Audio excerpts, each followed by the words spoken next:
پچھلی دفعہ بھی ہم نے دیکھا تھا کہ اسٹیج ہی اکھاڑ کے لے گئے، چیزیں لے گئے. تو شیر افضل مروت صاحب کا کہنا ہے کہ اس دفعہ موویبل اسٹیج لے کے جائیں گے جو اینڈ ٹائم پہ وہاں پہ لگایا جائے، جس کو یہ موو بھی نہ کر سکیں، اٹھا کے لے جا نہ سکیں. تو یہ بڑا انٹرسٹنگ ہے. دیکھتے ہیں کہ کیا تیاریاں ہوتی ہیں. کچھ تو مائنڈ گیمز ہیں، ظاہر ہے کہ یہ صرف ایک دوسرے کو یہ میسج دینا ہے کہ بھائی آپ پیچھے ہٹ جائیں، اب ہم کریں گے. اور دوسری طرف اپنے ووٹر سپورٹرز کو، آنے والے جلسے میں شریک ہونے والے لوگوں کو یہ پیغام دینا ہے کہ بھائی کوئی رکاوٹ نہیں ہوگی. اور اگر آپ یہ سوچ رہے ہیں کہ پتہ نہیں جلسہ انہوں نے کرنا ہے یا نہیں کرنا، تو ایسی بات نہیں ہے. اس دفعہ ہم ضرور کریں گے، اور اگر کوئی رکاوٹ ہوئی تو وہ دور کریں گے. تو اب یہ ایک انٹرسٹنگ سارا معاملہ ہے. دیکھتے ہیں کہ یہ کتنا امپورٹنٹ ہوتا ہے. لیکن اگر پاکستان تحریک انصاف اسلام آباد میں یہ بڑا جلسہ کرنے میں کامیاب ہو گئی تو اس کا ایک بہرحال بہت زبردست امپیکٹ ہوگا. آگے آ جاتے ہیں جی اب اس بات کے اوپر کہ کیا یہ جلسہ پی ٹی آئی اسی طرح جلسہ کرے گی یا اس میں کوئی اتحاد بنتا ہے. پی ٹی آئی کی کوشش تھی کہ مختلف سیاسی جماعتیں اتحاد میں شامل ہو جائیں، خاص طور پر مولانا فضل الرحمان، چونکہ ان کا ایک اسٹریٹ پاور بھی ہے، اور پھر ان کو یہ بھی ہے کہ گرمی سردی کوئی سختی آئے تو ان کے کارکن برداشت بھی کر لیتے ہیں، اور پھر ان کی کچھ اثر و رسوخ بھی ہیں مختلف حلقوں میں. تو پی ٹی آئی ان کا ایک کور ضرور چاہتی ہے. لیکن دوسری طرف مولانا فضل الرحمان صاحب اگرچہ اس حکومت کے خلاف تو بات کرتے ہیں، لیکن اپنا پورا وزن پی ٹی آئی کے پلڑے میں بھی نہیں ڈال رہے. تو وہ آتے ہیں، ان سے ملاقات کرتے ہیں، تصویریں بناتے ہیں، ویڈیو بناتے ہیں، لیکن ان کے ساتھ اتحاد کا اعلان نہیں کرتے. نہ ہی کوئی یہ بتایا جاتا ہے کہ بھائی آخر پرابلم کہاں پر ہے. سیاسی کمیٹی بھی بنائی گئی مذاکرات کے لیے کہ ڈیڈ لاک دور ہو جائیں، لیکن کوئی تفصیلات سامنے نہیں آتی کہ بھائی ان کے یہ مطالبات ہیں، ان کے یہ مطالبات ہیں، اس بات کے اوپر ڈیڈ لاک ہے، اس لیے اتحاد نہیں ہو رہا. تو ایسی ہمیں کوئی چیز نظر نہیں آتی، لیکن کوئی اناؤنسمنٹ بھی نہیں آتی کہ جی اتحاد میں ہم شامل ہو گئے ہیں. تو مولانا صاحب جو ہیں وہ وکٹ کے دونوں طرف کھیلتے ہوئے ہمیشہ کی طرح نظر آ رہے ہیں. اور میں ہمیشہ سے یہ کہتی رہی ہوں کہ مجھے اس بات کی امید کم ہے کہ مولانا صاحب جو ہیں وہ بڑی کوئی کلیئر کٹ اینٹی اسٹیبلشمنٹ سیاست کریں گے اور اس کو عملی طور پر کر کے دکھائیں گے. تو ان سب کو پتہ ہے کہ وہ ہمیشہ کس انداز سے اپنے پتے پھینکتے ہیں اور اس کا مقصد کیا ہوتا ہے. تو اس لیے انہوں نے آج جو ایک پریس کانفرنس میں یہ بات کی کہ میں ہمارا جو ایکسپیرینس رہا ہے اتحاد کا وہ کبھی اچھا نہیں رہا، تو اس لیے اب ہم محتاط ہو گئے اور اب ہم اتحاد وغیرہ میں شامل تو نہیں ہو رہے. ہم اپنی الگ سے جد و جہد جاری رکھیں گے، الگ جلسے بلسے کر لیں گے. اور ساتھ میں انہوں نے یہ بھی کہا کہ جی ایشو ٹو ایشو ہم دیکھ لیں گے، اپوزیشن کی باقی جماعتیں کہاں پر کھڑی ہیں، کس ایشو کے اوپر کیا انہیں سپورٹ چاہیے یا ہمیں کیا ان کی سپورٹ چاہیے، تو وہ چلتا رہے گا. یعنی وہی بات جو میں نے شروع میں کہہ دی کہ وکٹ کے اس طرف بھی کھیلیں گے، وکٹ کے اس طرف بھی کھیلیں گے، نہ ادھر پوری طرح ہوں گے نہ ادھر پوری طرح ہوں گے. تو وہی ان کی ایک ہمیں سیاست ڈپلومیٹک سی نظر آ رہی ہے.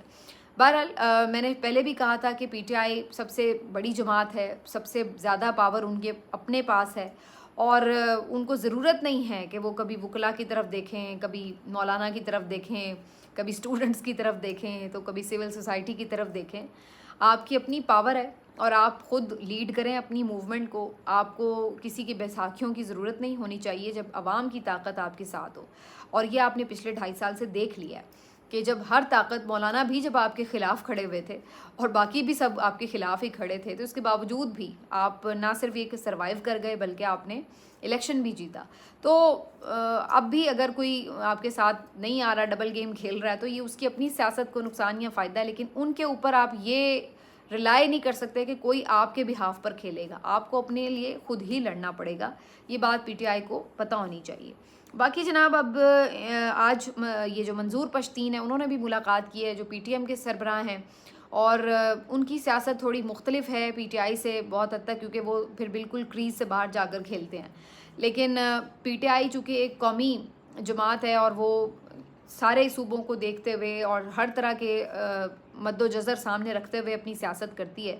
پی ٹی ایم ذرا جس کو آپ کہتے ہیں کہ بعض اوقات کشتیاں جلا بھی دیتی ہے، اور ان کی ظاہر سیاست وہ پشتون موومنٹ کی حد تک ہے، تو علاقائی سیاست ہے ان کی بیسکلی، تو ظاہر ان میں ایک فرق تو ہوگا. لیکن بہرحال وہاں پر چونکہ جو پشتون ہیں ان کے اپنے تحفظات ہیں، بہت سارے جذبات ہیں، ان کو ایک بہت حد تک کیپچر بھی کرتی ہے پشتون موومنٹ جو ہے پی ٹی ایم. تو اس حوالے سے ٹھیک ہے کہ آپ ان کو قومی دھارے میں اپنے ساتھ شامل رکھیں. تو وہ ایک ملاقات ان کی ضرور ہوئی ہے اسد کیسر وغیرہ سے.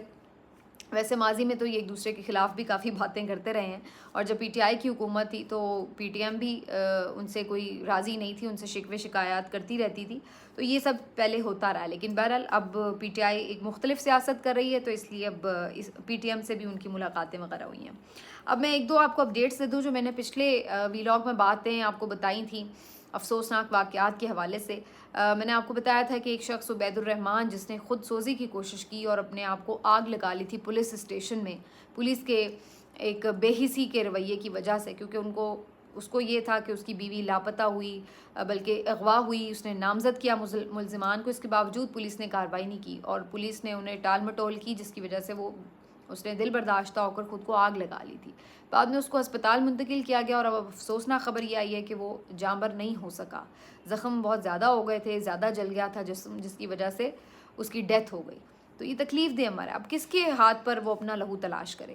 یعنی اس نظام انصاف نے، ان اداروں نے جو کہ اس کے تحفظ کی، اس کے بیوی کے تحفظ کے ضامن ہیں، انہوں نے اس کو کیا مجبور کر دیا، اس حد تک مجبور کر دیا کہ اس نے اپنے آپ کو آگ لگا لی.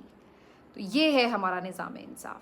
اور دوسری طرف یہی ہمارا نظام انصاف کس طرح سے امیروں کو، عمراء کو، اشرافیہ کو پروٹیکٹ کرتا ہے، اس کی بھی آج ہی کے دن ایک مثال سامنے آ گئی کہ جس طرح نشے میں دھت ایک ایلیٹ کلاس کی عورت نے ایک باپ بیٹی کو کچل دیا، اور ہم نے بعد میں کیا دیکھا، وہی گھسی پٹی کہانی بنا دی گئی کہ جی وہ تو ذہنی مریضہ ہے، اور جناب اس چکر میں اس کو ایک دن بھی حوالات میں نہیں رہنے دیا، اٹھا کے اسپتال منتقل کر دیا کہ جی اس کی تو ذہنی حالت ہی ٹھیک نہیں ہے. تو یہ ہمارا ملک ہے. اور اس میں ہم نے پہلے بھی دیکھا تھا کہ یہ شاہ رخ جتوئی اور ناظم جوکھیو اور کتنے ہی وڈیرے اور اس ٹائپ کے کتنے واقعات ہیں جس میں ہم نے یہ دیکھا ہے کہ آنکھوں کے سامنے ظلم کر رہے ہیں وہ، لیکن چھوٹ جاتے ہیں اور بڑے ڈھٹائی کے ساتھ وکٹریوں کے نشان بناتے ہوئے جاتے ہیں کہ کر لو جو ہمارا کرنا ہے، بگاڑ لو، کیا بگاڑ سکتے ہو. اسی قسم کا یہ بھی ایک ایگزامپل بنتا ہوا نظر آ رہا ہے بظاہر. تو یہ ہے اپڈیٹس ان دونوں واقعات کی. اور اسی طرح کا ایک واقعہ ہے جی مدثر نارو کا. مدثر نارو جو کہ ایک شاعر ہے اور ایک صحافی بھی، اور یہ نوجوان ہی ہے، زیادہ عمر نہیں ہے اس کی، اور یہ 2018 سے لاپتہ ہے. 2018 سے یہ لاپتہ ہے، اور اس وقت اس کے لیے بڑی آواز بھی اٹھائی گئی شروع میں، اور اس کے بعد وزیر اعظم اس وقت عمران خان تھے، وہ بھی ان کی فیملی سے ملے اور یقین دہانی کرائی کہ ان کا پتہ کریں گے، لیکن ان کا کچھ پتہ نہ چل سکا. عمران خان صاحب انہیں بازیاب نہیں کروا سکے. اور اس کے بعد یہ وقت گزرتا گیا، پی ڈی ایم کی حکومت آ گئی. شہباز شریف صاحب نے بھی ان کے اہل خانہ سے ملاقات کی. پھر مریم نواز صاحبہ اسی مدثر نارو کے بیٹے کے ساتھ تصویریں بھی بنائی اور بڑا اپنائیت کا سارا انہوں نے اظہار بھی کیا کہ جی ہمیں بڑی تکلیف ہے کہ یہ لاپتہ ہوا ہے اور یہ ہے وہ ہے، کیونکہ اس وقت انہیں سیاست کرنی تھی اس معاملے پر، کیونکہ یہ بندہ عمران خان کے دور میں لاپتہ ہوا تھا. تو ان کو ایک بنا بنایا ایشو مل گیا کہ جی ہم اس کے اوپر اب سیاست کریں گے کہ جی عمران خان کے دور میں یہ بندہ اٹھایا گیا، اس کا کچھ پتہ نہیں. تو اس وقت سب ملے بھی، تسلیاں بھی دی، سب کچھ کیا. جب بعد میں خود گورنمنٹ میں آئے پی ڈی ایم، پہلے بھی اور بعد میں اب تک بھی، اب آج تک مریم نواز کو یہ توفیق نہیں ہوئی کہ اس کے بچے کو جا کے پیار کر سکیں، اس کے سر پر ہاتھ رکھ سکیں. آج شہباز شریف صاحب کو یہ توفیق نہیں ہوئی کہ وہ تمام ادارے جو ان کے انڈر آتے ہیں ان سے وہ پوچھ گچھ کر سکیں کہ وہ بندہ کدھر ہے. اگر وہ کسی نے نہیں اٹھایا تو پھر بھی یہ تمام ادارے اس بات کے لیے ذمہ دار ہیں کہ اس کا پتہ لگوائیں. اتنا بڑا ہمارا انٹیلیجنس نیٹ ورک ہے تو وہ کس کام کا ہے کہ اگر ایک شخص کا 6 سالوں میں پتہ نہیں لگ سکا. یہ چھوٹا سا بچہ جس کی عمر 6.5 سال ہے، 6 مہینے کا تھا جب مدثر نارو لاپتہ ہوا تھا، اور آج تک وہ اپنے باپ کو نہیں دیکھ سکا. اس کی ماں اس کے باپ کے غم میں، اسی صدمے میں اس دنیا سے چلی گئی. تو وہ بچہ اس وقت ماں کے سائے سے بھی محروم ہے اور وہ باپ کے لیے بھی محروم ہے. اس کی شفقت بھی وہ نہیں دیکھ سکتا کیونکہ وہ بھی لاپتہ ہے. تو جو اس کے دادا یا دادی ہیں وہی اس کو پال پوس رہے ہیں، اور یہ کبھی کبھار کوئی پروٹیسٹ کر لیتا ہے، چلو جی کوئی نام آ جاتا ہے، جی مدثر نارو آج بھی لاپتہ ہے، لیکن آج تک بھی کسی نے اس کے لیے کوئی سیریس ایفرٹ نہیں کی. ایمان مزاری اس کا کیس لڑ رہی ہیں لیکن ابھی تک ان کو بھی کوئی کامیابی حاصل نہیں ہو سکی. اور آج امپورٹنٹ بات یہ کہ سلمان اکرم راجہ بھی اس پروٹیسٹ میں شامل ہوئے تو اس کو کافی کوریج بھی ملی.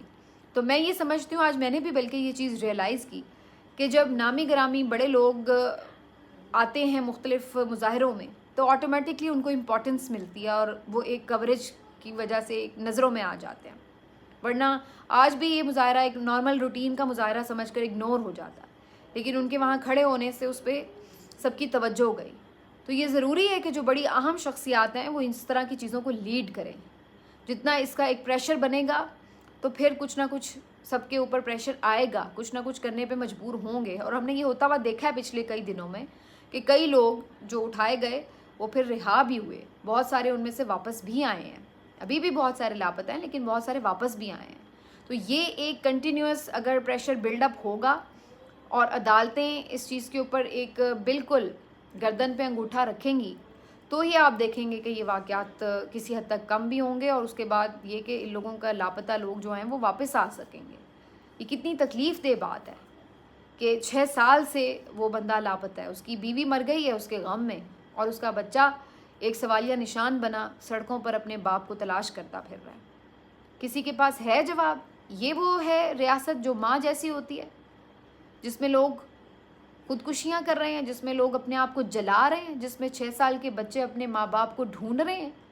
یہ ہے وہ ریاست جو ماں جیسی ہے، جس کو ہم تعلیم، صحت، چلیے یہ تو دے ہی نہیں سکتے، لیکن کم از کم ہم اس سے جو اس کا ماں باپ ہے وہ تو نہ چھینیں، اس کی جان تو نہ چھینیں، اس کی عزت آبرو تو نہ چھینیں۔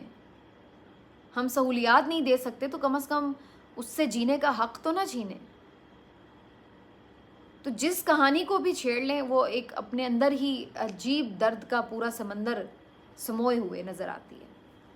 ملتے ہیں آپ سے اگلے ویلاگ میں، اپنا خیال رکھیے، اللہ حافظ۔